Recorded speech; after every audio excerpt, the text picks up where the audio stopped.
नमस्ते साथियों।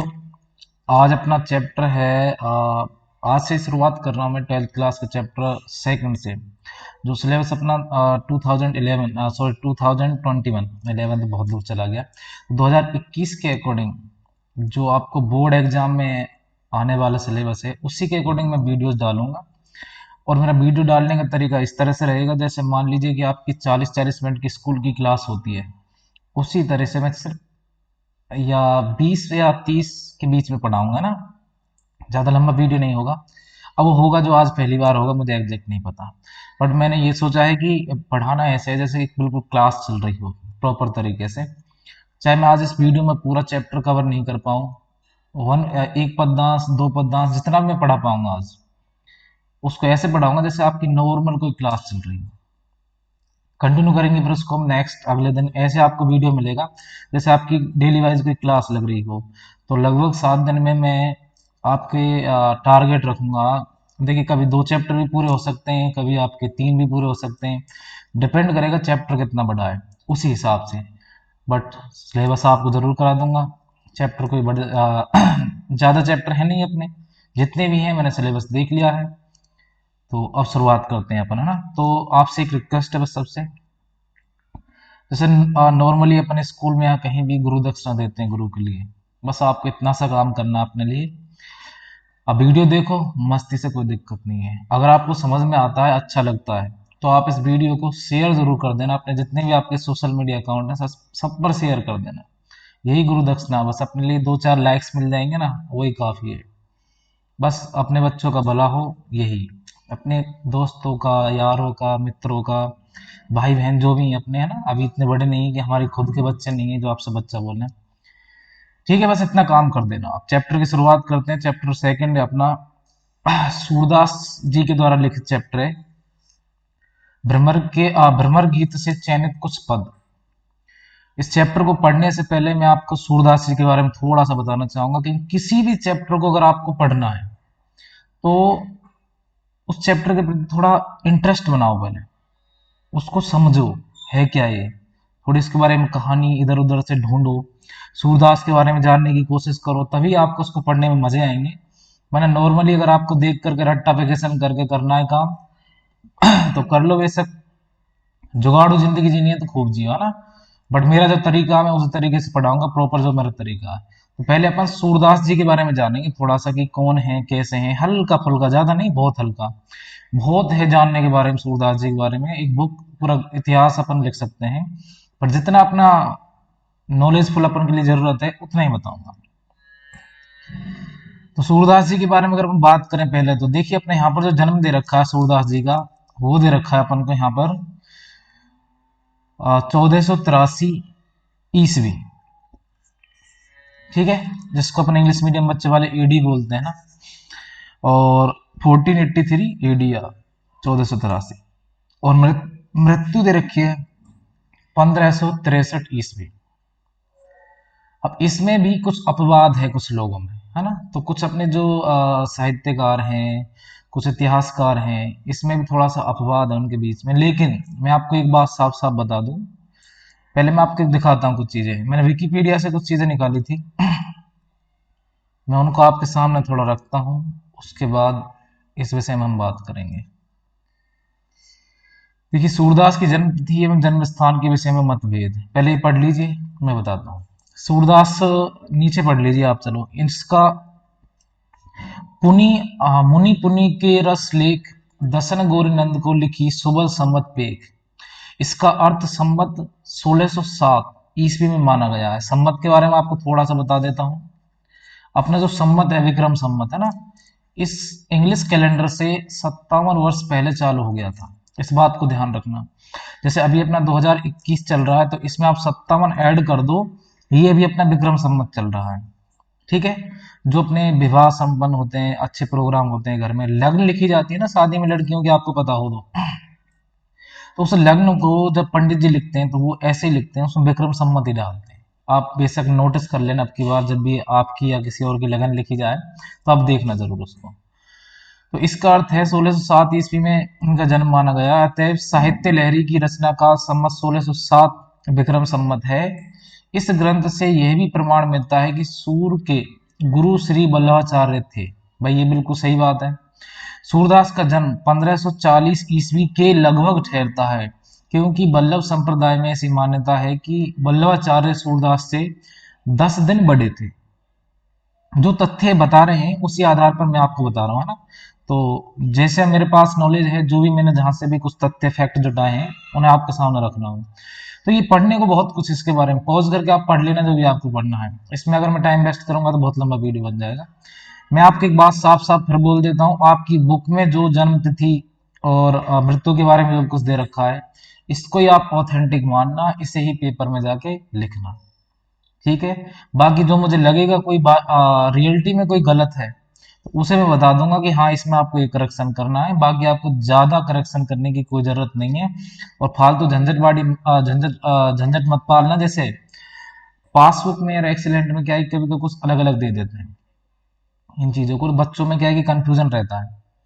तो इस कंफ्यूजन को दूर करो, माध्यमिक शिक्षा बोर्ड की जो बुक में है उसे ही ऑथेंटिक मानो। चलिए अब नेक्स्ट अपन चलते हैं, इनके बारे में पढ़ते हैं, थोड़ा सा जानते हैं। देखिए इनके बारे में अगर अपन जाने तो सूरदास का जन्म दिल्ली के निकट सिही नामक ग्राम में हुआ था। रौनकता आगरा के गऊ घाट पर उनकी भेंट महाप्रभु वल्लभाचार्य से हुई। ये आपको याद करने जरूरी है भाई, है ना। याद तो क्या, इनको समझना आप, स्टोरी टाइप में पढ़ना, आपको ऑटोमेटिक अच्छे लगेंगी चीजें। उन्होंने सूरदास को वल्लभ संप्रदाय में दीक्षित किया। किसने किया? वल्लभाचार्य जी ने। तथा भागवत कथा सुनाई। अब भागवत कथा तो आपने सुनी होगी, उसमें गीता भी सुनाते हैं, भगवान श्री कृष्ण के उपदेश सुनाते हैं। तो भागवत कथा बहुत अच्छी चीज है, अगर आप इसको सुने तो आपके बहुत सारी चीजें आपकी क्लियर हो जाएंगी ना। जिसके आधार पर कवि ने उच्च कोटि के साहित्य का सृजन किया। सूरदास ने ब्रज भाषा में श्री कृष्ण की लीलाओं का सुंदर चित्रण किया है। वे भक्ति, श्रृंगार, वात्सल्य के अनुपम कवि हैं। यह आपसे पूछा जा सकता है कि कवि सूरदास जी किस तरह के कवि हैं। तो वे भक्ति, श्रृंगार एवं वात्सल्य के अनुपम कवि हैं। भक्ति आप सभी जानते हो, श्रृंगार मतलब आप जानते हो भगवान श्री कृष्ण के बारे में, उनके रूप सौंदर्य की रचना करते रहते हैं, तो इस तरह के कवि हैं वो। वात्सल्य आप जानते हो, जहां पर प्रेम की भावना निकलती है अंदर से, है ना। वात्सल्य शब्द मोस्टली माँ का बच्चे के प्रति प्यार, वहां पर यूज किया जाता है। और ऐसे भगवान श्री कृष्ण के प्रति सूरदास जी का प्यार था, तो इसलिए इनको वात्सल्य का कवि बोलते हैं। आगे देखें तो अपन सूरदास की प्रमुख रचनाएं 3 मानी जाती हैं, जिसमें सूर सागर और सूर सुरावली, साहित्य लहरी, ये हैं। इनको ध्यान कर लेना, बहुत मोस्ट है। इनमें से सूर सागर इनकी अक्षय कीर्ति का आधार है। सूर सागर है जो बहुत ज्यादा फेमस है इनकी। सूरदास अष्टछाप के शीर्ष कवि माने जाते हैं। अब देखिए कंफ्यूजन आपका रहेगा कि बच्चा लोग अष्टछाप क्या है, रहता है ना थोड़ा बहुत, ऐसे कोई शब्द होते हैं जिनमें दिक्कत होती है आपको, फिर पीछे इधर उधर से रट्टा मारते रहते हो। अष्टछाप, अष्टछाप है क्या चीज, उसके बारे में थोड़ा पढ़ लो। अष्टछाप के कवि क्या चीज है देख लीजिए यहाँ पर। अष्टछाप एक 8 कवियों का समूह था। 8 कवि 2 समूह में विभाजित थे। 4 महाप्रभु श्री वल्लभाचार्य जी एवं 4 उनके पुत्र, वल्लभाचार्य जी के पुत्र श्री विठलनाथ जी के शिष्य थे, जिन्होंने अपनी विभिन्न पद एवं कीर्तनों के माध्यम से भगवान श्री कृष्ण की विभिन्न लीलाओं का गुणगान किया। अष्टछाप की स्थापना 1564 ईस्वी में हुई थी, 1564 ईस्वी में हुई थी। तो अष्टछाप के बारे में मैंने यहाँ पर लिख दिया है। देखिए वल्लभाचार्य के जो शिष्य थे उनमें सूरदास, कुंभनदास, परमानंद, कृष्णदास। तो सूरदास सबसे फर्स्ट पर आता है, ठीक है। ये अष्टछाप के बारे में मैंने आपको बता दिया। अब इसमें अष्टछाप के कवियों की विशेषता क्या है, मेन बात यहाँ आती है। अष्टछाप के कवि में सूरदास सबसे प्रमुख थे। सूरदास ने अपनी निश्चल भक्ति के कारण भगवान कृष्ण के सखा भी माने जाते हैं। अष्टछाप के कवि परम भागवत होने के कारण यह लोग भगवदीय भी कहे जाते थे। अब सूरदास जी के बारे में एक इंटरेस्टिंग बात यहां से आगे शुरू होगी कि सूरदास जी आंखों से अंधे थे। वो भगवान श्री कृष्ण की भक्ति करते थे। अब सुनो आप, उन्होंने सिर्फ और सिर्फ भगवान श्री कृष्ण के बारे में सुना था, उसके बाद वो भगवान श्री कृष्ण की भक्ति करने लग गए। अब आप हमें और आपको देखिए, आपने तो देखा भी है, उनकी मूर्ति को देखा है, जैसा सुना भी है उनके बारे में, पढ़ भी रहे हैं। अभी अपन क्या कर रहे हैं, वो क्या कर रहे हैं, इसके बीच में थोड़ा सा डिफरेंस समझाऊंगा आपको। यहाँ पर हमको सगुण और निर्गुण टू टाइप की भक्ति के बारे में समझाऊंगा मैं आपको, सगुण भक्ति और निर्गुण भक्ति, दोनों में अंतर क्या है आज आपको क्लियर हो जाएगा। आपने टेंथ में पढ़ी होंगी, पहले पढ़े होंगे, अगर मैंने किसी को पढ़ाई ये चीजें तो जरूर मैंने उसको समझा दिया होगा पहले, नहीं तो आज क्लियर हो जाएगा। नेक्स्ट देखिए भाई, एक मिनट, आगे अपन चलें तो आगे देखिए, कृष्ण के लोक रंजक रूप को काव्य का आधार बनाकर उन्होंने जयदेव और विद्यापति की गान परंपरा को आगे बढ़ाया। सूरदास का काव्य हिंदी साहित्य की अमूल निधि है। जो मुझे लगेगा कि इंपॉर्टेंट है आपको, मैं उसे बताता हुआ आपको जाऊंगा, और कुछ चीजें ऐसी भी होती है जो स्किप करनी पड़ती है, नहीं तो ज्यादा टाइम चला जाएगा। पेपर की दृष्टि से जो चीज मोस्ट है हमें वो ज्यादा बतानी बेहतर है ना। उसके बाद सूरदास का काव्य हिंदी साहित्य की अमूल निधि है। उनके बारे में सच ही कहा गया है, सूर सूर तुलसी शशि उडुगन के सरदास, अब के कभी खगोत समझे ते करत प्रकाश। अब ये जो शब्द हैं, ये रामचंद्र शुक्ल, आचार्य रामचंद्र शुक्ल, इनके ये शब्द हैं, आचार्य रामचंद्र शुक्ल। अब इन्होंने क्या है, सूरदास को सूर्य के समान बताया और तुलसीदास को चंद्रमा के समान बताया है ना। और बाकी जो कवि हैं उनके बारे में उन्होंने कहा है कि ये सभी जुगनू के समान है जो इधर उधर रोशनी फैलाते या थोड़ा बहुत प्रकाश करते हुए रहते हैं। मुख्य कवि किनको माना उन्होंने, सूरदास को और तुलसीदास को। क्लियर है, ये इसका अर्थ था। मोस्टली आपको कोई नहीं बताएगा इसको, और पेपर में आने लायक भी नहीं है, बट समझाना जरूरी था, कंफ्यूजन रह जाता है कि इसका मतलब क्या सर, है ना। नेक्स्ट देखिए, इस पाठ में सूर सागर के भ्रमर गीत के 6 पद लिए गए हैं। श्री कृष्ण ने वृह वेदना से व्यथित। अब वृह वेदना क्या होती है, वृह वेदना होती थी विचुड़न। अब आपने कई मूवी देखी होंगी, सोनी महिवाल, कई आपने और भी देखी होंगी। मैं आपको बताऊं तो आशिकी 2, कई सारी मूवी देखी होंगी या देखा होगा फिल्मों में, नाटकों में, किस तरह से हीरो हीरोइन से दूर हो जाता है। विछड़न का गम जरूर नहीं हीरो हीरोइन के लिए आए, कहीं पर भी आ सकता है। एक भक्त अपने भगवान से दूर है, भगत के बस में भगवान, कुछ इस तरह की कहानी आपने गाने भी सुने होंगे ना। वृह वेदना होता है विछड़न का दुख। ठीक है, आगे देखें। श्री कृष्ण ने विरह वेदना से व्यथित गोपियों को सांत्वना देने हेतु उद्धव को भेजा। अच्छा, जो चैप्टर हम पढ़ेंगे उसके बारे में अब शुरू हो चुका है। इस चैप्टर में क्या है कि जब श्री कृष्ण मथुरा चले गए थे, उसके बाद गोकुल में वहां पर जहां पर उन्होंने ब्रज क्षेत्र में जहां रास रचाया था, वहां पर जो गोपियां थी, अब उनसे दूर हो गए थे भगवान श्री कृष्ण। तो उस दुख को, उस कष्ट को, उसके निवारण के लिए उन्होंने क्या था, भगवान श्री कृष्ण ने अपने दूत के रूप में, उस समय टेलीग्राम तो था नहीं ना, व्हाट्सएप था, कुछ भी नहीं था, तो वही टेलीग्राम था, वही सब कुछ था, उद्धव, उनको वहां भेजा। बोला भैया आप जाओ और उनको समझा के आओ कि उनको क्या क्या करना है, वो टेंशन में है बेचारी।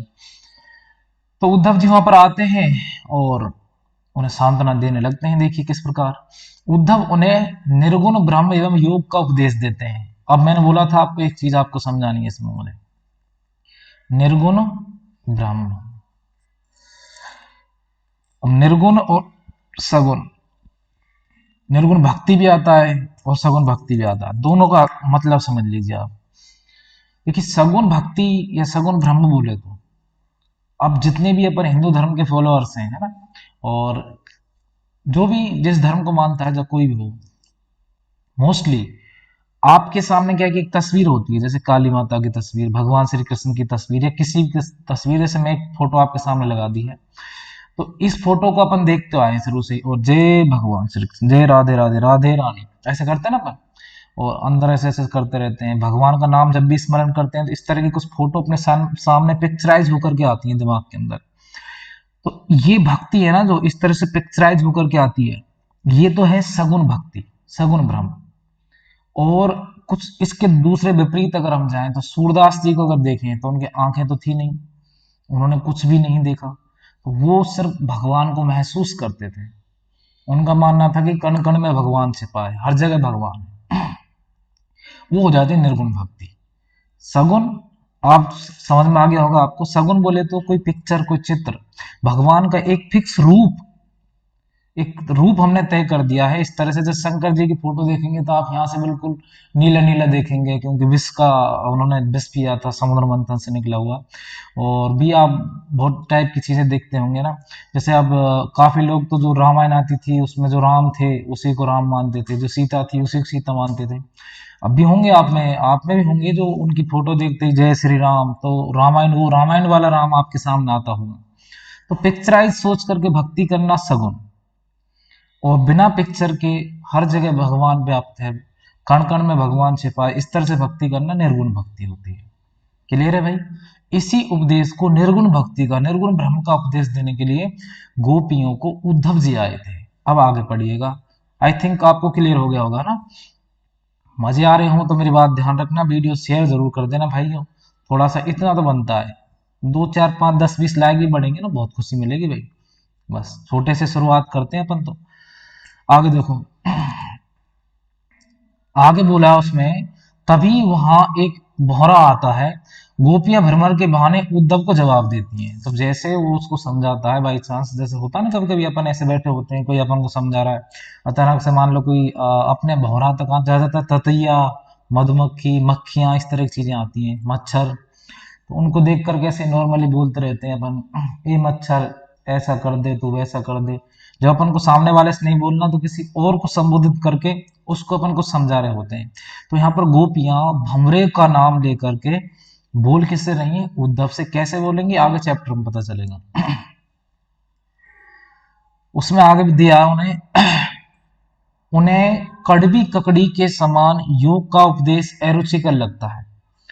जो उपदेश उनको ज्ञान की बातें कुछ भी वो बताते हैं उद्धव जी, ये सारी बातें उनको कैसी लगती हैं? जैसे ककड़ी खाई हो कभी, कड़वी होती है ना, उसको खाने के बाद, ऐसे खाने के बाद मुंह बनता नहीं, ऐसा अजीब टाइप का, बस ऐसा उपदेश लगता है उनको उसका।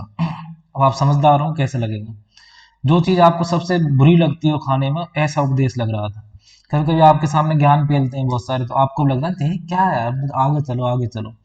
यही है, ज्ञान की बातें ज्यादा अच्छी नहीं लगती, जिसको लगती है वो आगे निकलता भी है। उनके लिए मिलन और विरह दोनों स्थितियों में श्री कृष्ण से लगाव लाभदायक है।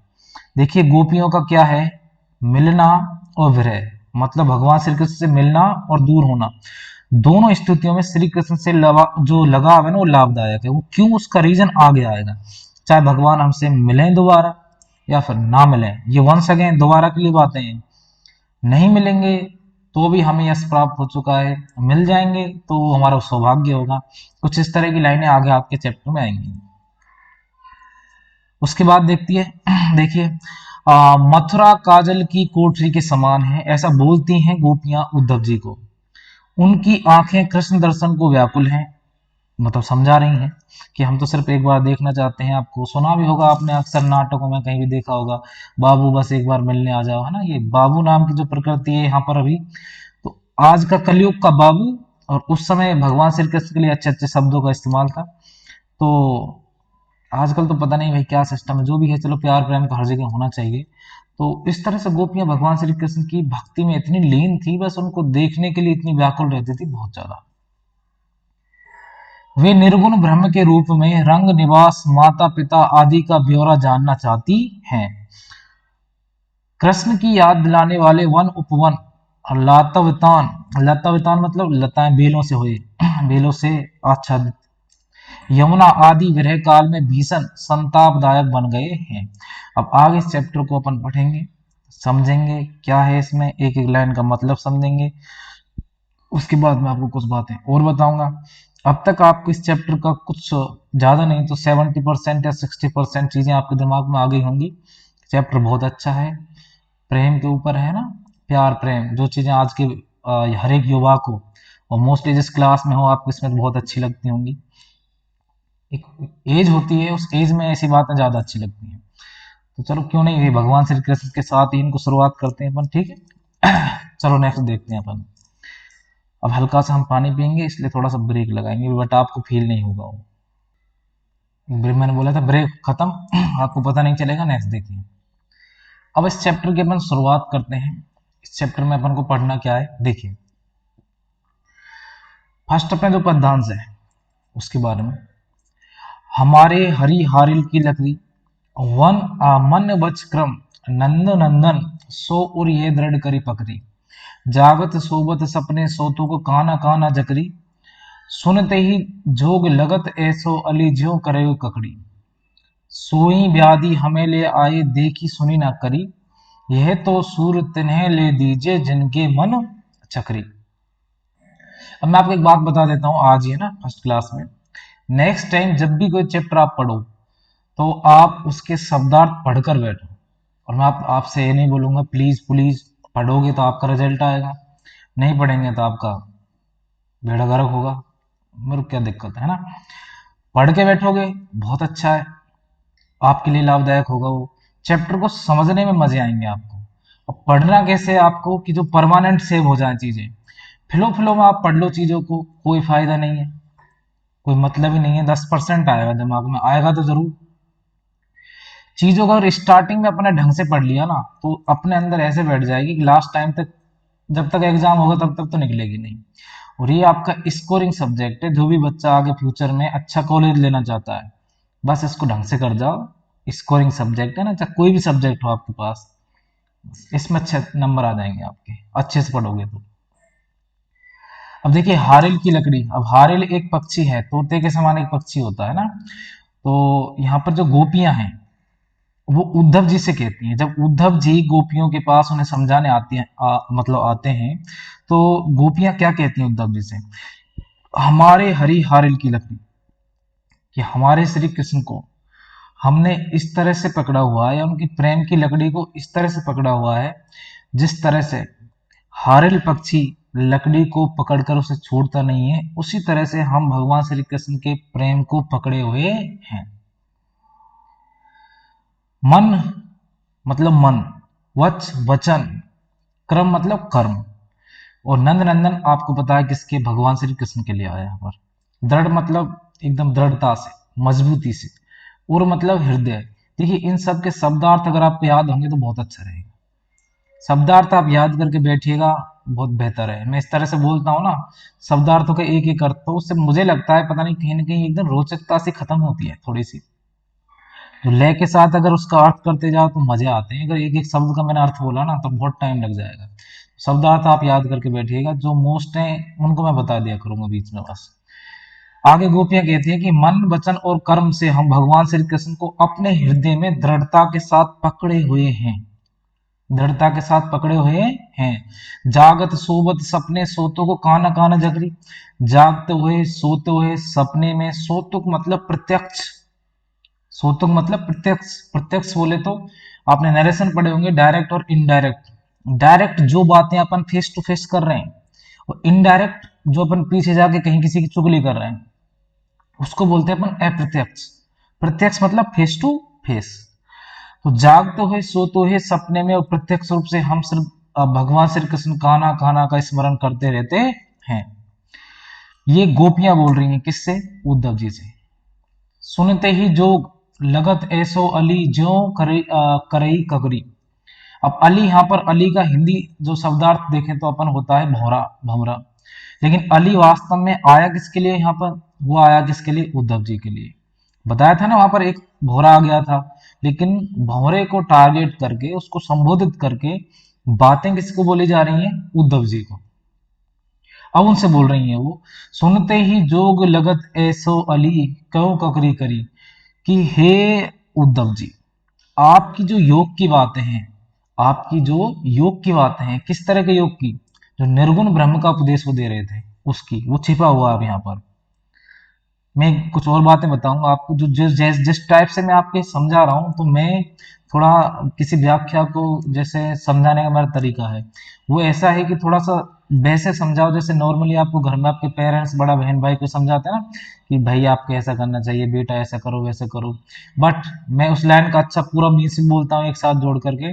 एक बात और आपको समझा दूं, जब अगर आप पेपर में आप व्याख्या करने जाओ, जितने अच्छे शब्दों का चयन करोगे, जितने अच्छे शब्द आपके होंगे, उतने अच्छे नंबर आपको मिलेंगे।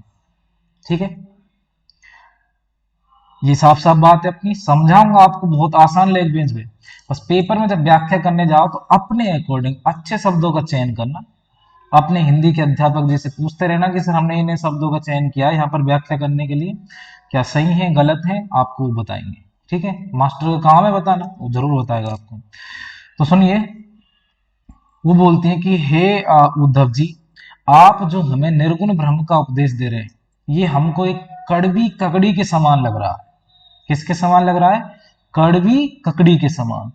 अब इसमें साफ साफ आप देख सकते हो, कड़वी ककड़ी, एक दो शब्दों को पकड़ लीजिए, उसका अर्थ आपको याद होगा, व्याख्या तुरंत याद आ जाएगी आपको। यह है पढ़ने का तरीका। सोई व्याधि हमें ले आए, देखी सुनी ना करी। अब व्याधि क्या होती है? दुख, पीड़ा, कष्ट सबके लिए आता है।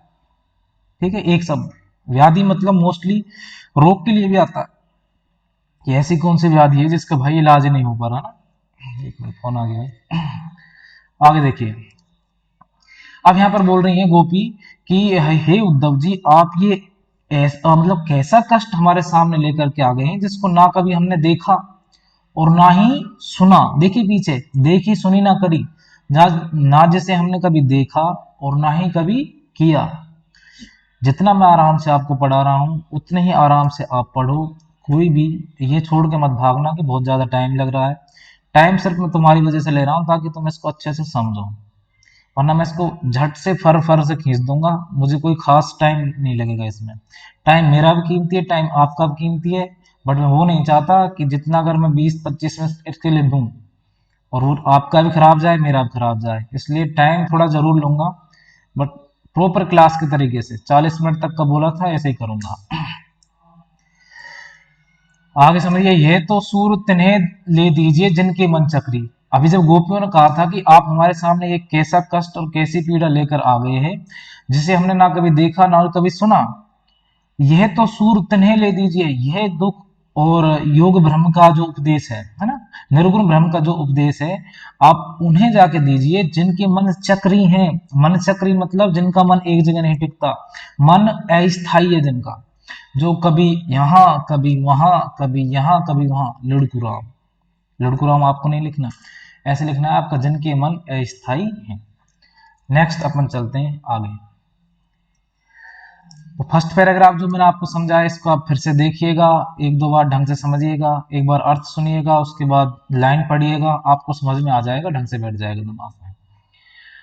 हम तो दूहू भांति फल पायो। अब यहाँ पर फिर से गोपियां क्या कहने लगी, हे उद्धव, हमें तो दोनों प्रकार से फल की प्राप्ति होगी। अब किस प्रकार से, सुन लीजिएगा। जो ब्रजनाथ मिले तो नीको, नातरु जग जस गायो। अगर, नीको मतलब बहुत अच्छा, अब इसका अर्थ यहाँ पर क्या क्या निकल सकता है मैं आपको बोल के बताऊंगा। नातरु मतलब नहीं तो, ब्रजनाथ श्री कृष्ण के लिए आया है। जो अगर भगवान श्री कृष्ण, जो श्री कृष्ण हमें मिले तो हमारे लिए सौभाग्य की बात है, बहुत ही अच्छी बात है, बहुत ही अच्छा है। आप जो आपको शब्द सूट करे लिख लेना, शब्दों का अच्छा चयन करना मैं आपको पहले ही बोल चुका हूं। नात्रु जग जस गाओ, नहीं तो यह संसार हमारी श्री कृष्ण के प्रति भक्ति का यश गाएगा, यश गान करेगा। तो दोनों प्रकार से वो बोल रही है कि हमारे दोनों हाथों में लड्डू हैं, भगवान श्री कृष्ण मिल जाए तो भी हमें तो यश की प्राप्ति होगी, और ना मिले तो ये संसार हमारी भक्ति का यशगान करेगा, यशोगान करेगा। तो ये है वो जो स्टार्टिंग में मैंने बताया था आपको। कहें वे गोकुल की गोपी सब वरणहीन लघु जाती, कहाँ वे कमला के स्वामी संग मिली बैठी एक पाती। अब इसमें देखिए क्या है, ये बहुत अच्छी मोस्ट लाइन है, जैसे आपको आती है ना पंक्ति का भावार्थ बताइए, उसमें भी आप पूछी जा सकती है, मुझे अच्छी लगी इसलिए मैं आपको बता रहा हूं। अब यहाँ पर गोपियां कह रही हैं कि हम सब गोकुल की, अपने ग्रुप के बारे में बता रही हैं कि हम सब गोकुल की जितनी भी गोपियां हैं वर्ण और जाति में भगवान श्री कृष्ण के समतुल्य छोटी हैं।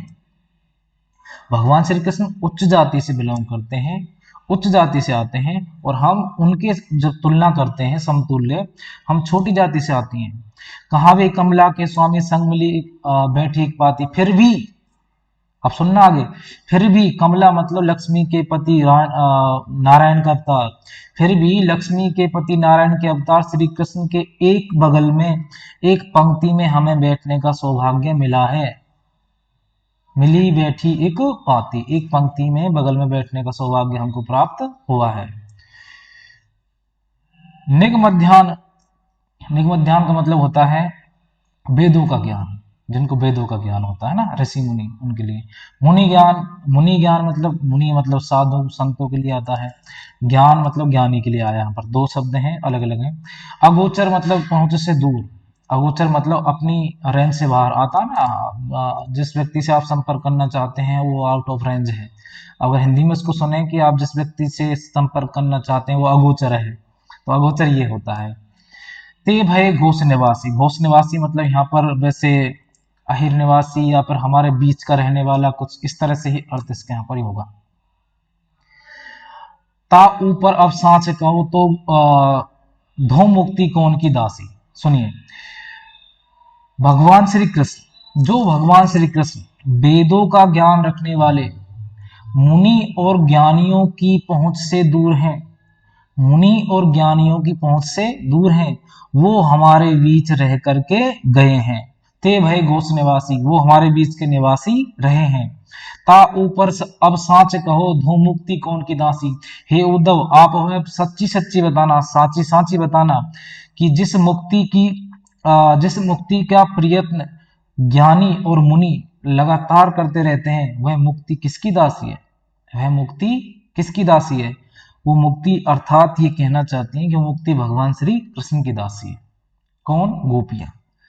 जोग कथा पा लागो ऊदो ना कहूं बारंबार।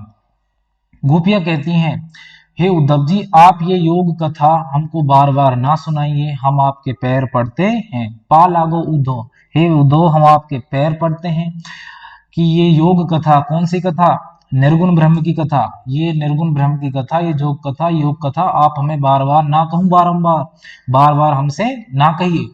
बहुत आसान है भाई, अगर आप इसको ढंग से पढ़ें तो, ध्यान पूरा लगा के। सूर श्याम तज और भजे, जो ताकी जननी छार। अब यहाँ पर गोपियां कहती हैं कि जो व्यक्ति भगवान श्री कृष्ण, जो भगवान श्री कृष्ण को छोड़ करके किसी अन्य व्यक्ति की उपासना करता है, भक्ति करता है, वह अपनी माँ को तुच्छता महसूस कराता है, वह अपनी माँ को तुच्छता महसूस कराता है। मतलब कहने का तात्पर्य यहाँ पर यह है कि उस माँ को अपनी कोख पर क्या होगा, शर्मिंदगी महसूस होगी, पश्चाताप होगा। तो मेरे हिसाब से आज के लिए काफी है, दो पद्यांश मैंने आपको कराए हैं, आप इनको अच्छे से करिएगा जितना कर सकते हो। और अगर आपको पसंद आया है तो बस यही बोलूंगा आपसे, गुरु दक्षिणाम बस कुछ नहीं चाहिए, लाइक कर दो।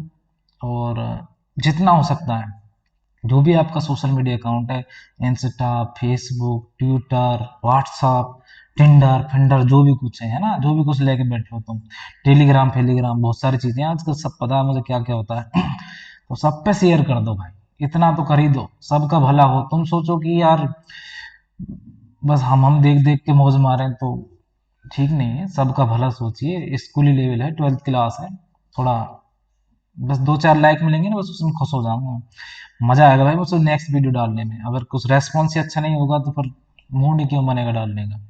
बाकी अगर कुछ आपको लगे कि सर हाँ कुछ ऐसे कीजिए, कुछ सर ऐसा वैसा कीजिए, देखिए मैं आपको पहले बता देता हूँ, अगर आपको कुछ ये क्वालिटी, ये लिखने की थोड़ी हल्की दिखाई दे, तो मैंने पीडीएफ डाउनलोड की थी, तो मुझे कुछ अच्छे साफ क्वालिटी का फोटो नहीं मिला था, इसको जूम करने में थोड़ा फट गया है। नेक्स्ट टाइम कोशिश करूंगा थोड़ा अच्छे से आए। एक बच्चा कोई मुझे मेरे टेलीग्राम पर अपनी बुक के अच्छे अच्छे फोटो डाल दे बस, अपनी बुक से, है ना, अगर उसे क्वालिटी पसंद नहीं आई तो फिर मैं नेक्स्ट टाइम उसी की पीपीटी बना के आपको शूट कर दूंगा।